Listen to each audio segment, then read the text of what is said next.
सभी को पहले होली की शुभकामनाएं। कविता मेरी थोड़ी लंबी है पर उन्होंने शॉर्ट कर दिया समय के साथ।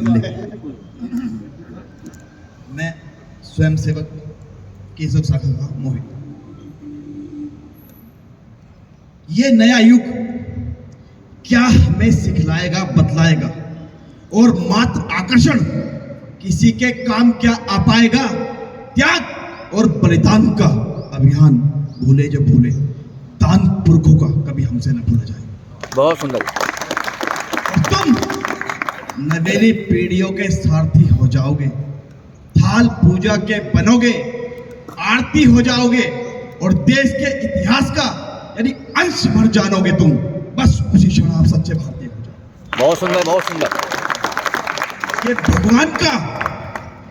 भगवान का सुवर्ण भी जब अपराध की श्रेणी में था, सत्य कुर्ता झूठ जब संवाद की श्रेणी में था, अरे पुण्य का प्रारब्ध जब रोता सिदकता था सुनो, और सात्विक आचरण बिन भाव फेंकता था सुनो। जब अधर्मी धर्म की छाती लगे थे चीरने, और सत्कर्मों की वो गर्दन लगे थे भींचने, भक्त के भावों को यदि थोड़ी भी जिज्ञासा आएगी, थाम मुगलिया हुकुम, गर्दन उतारी जाएगी। कोई सत्संगत करेगा तो नकारा जाएगा, साधुओं का भेष धारेगा तो मारा जाएगा, पूजा इत्यादि हवन धरती से हटाए जाएंगे, और भगवान के सब भक्त सूली पर चलाए जाएंगे। जब मुगलिया सल्तनत भारत पर अत्याचार कर रही थी और अखंड भारती पर पूरा अधिकार कर रही थी, तो सत्य सनातनता को गाली की उपमा दी जाती थी, और विरोध करने वालों की जीभ खींच ली जाती थी। राम नाम का जाप भी जब अपराध हुआ था इस भू पर, और चिता भी राष्ट्रभक्ति की जब जलती थी धू धू कर, जब हिंदू को मात्र एक अपराधी समझा जाता था, जब मंदिर में घंटी तक कोई बजा ना पाता था, अरे नंगी माँ बहनों के बाजार लगाए जाते थे, और सनातनियों के सर धड़ से उड़वाए जाते थे, इतनी दीवान धरती पे उल्टी रीत निभाई जाती थी, मुसलमान न बनने पर खाले खिंचवाई जाती थी, मंदिर तोड़ तोड़ करके मस्जिदें बनाई जाती थी। तब संग्राम सनातन का इतिहास सुनहरा करता है, इस माटी के लाल रंग को और भी गहरा करता है। अगर आप आगे बढ़ा दो।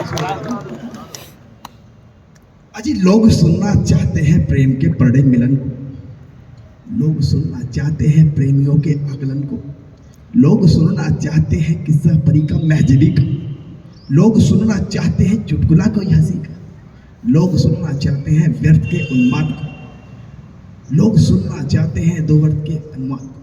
अरे बकवास में और देशभक्ति में तुम्हें सुनना है क्या? आप ही तय कीजिए, आपको चुनना है क्या?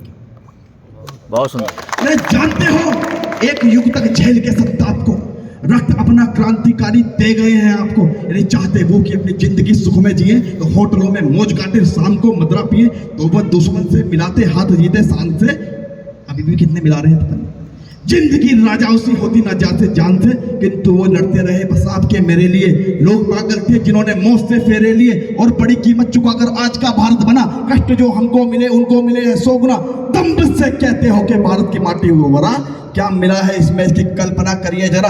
इसमें मिला है त्याग और बलिदान लाखों वर्ष का, और इस माटी का कण बना संघर्ष का। इसमें हजारों नारियों की मांग के सिंदूर है, दूध हुए बच्चों की लाशें कंदन की कथा भरपूर है। तोपे तलवारें और चौड़ी छातियां, संकरोली अक्षत और आरती की बातियां की पसीने से सिंचाई, इसलिए इसमें नमी। ये पराक्रम श्रेष्ठ है तो बारिशों की क्या कमी। दूध माओ का मिलाए सत्य है ये सर्वदा, कोक के अंकुर मिलाए तब बचाए संपदा। कोक के अंकुर मिलाए तब बचाए संपदा। अपनी वाणी को 2 पंक्तियां लेकर विराम देता हूं। जननी जनेगी सिकुमारी है सिकुमार यदि, तो रणचंडी में नहार जनेगा कौन? और उपवन में होंगे सभी फूल, तो बताओ कांटे बन के करेगा उनकी रक्षा करेगा कौन? तो जो केवल तकते ही रहते हैं, कायरता के प्रतीक सोच लिए जाते हैं, यूं तो कहलाते हैं जंगल के पौधा, किंतु ईदड़ों के झुंड में दबोच लिए जाते हैं। और दरिंदे सामने हो तो लड़ना ही पड़ता है, आंखों के आंसू भी पोंछ लिए जाते हैं। और जिस उपवन में होते नहीं है शूल, उसके समूचे फूल नोक लिए जाते हैं। और मृत्यु वो नहीं जो हमको अपने संग लेकर जाए। मृत्यु वो नहीं जो शरीर से प्राण अलग कर जाए। मृत्यु वो नहीं जो भय का कोई उन्माद उठाए। मृत्यु वो नहीं जो जीवन जीने में आड़े आए। मृत्यु तभी जब कहीं हमारा स्वाभिमान मर जाए।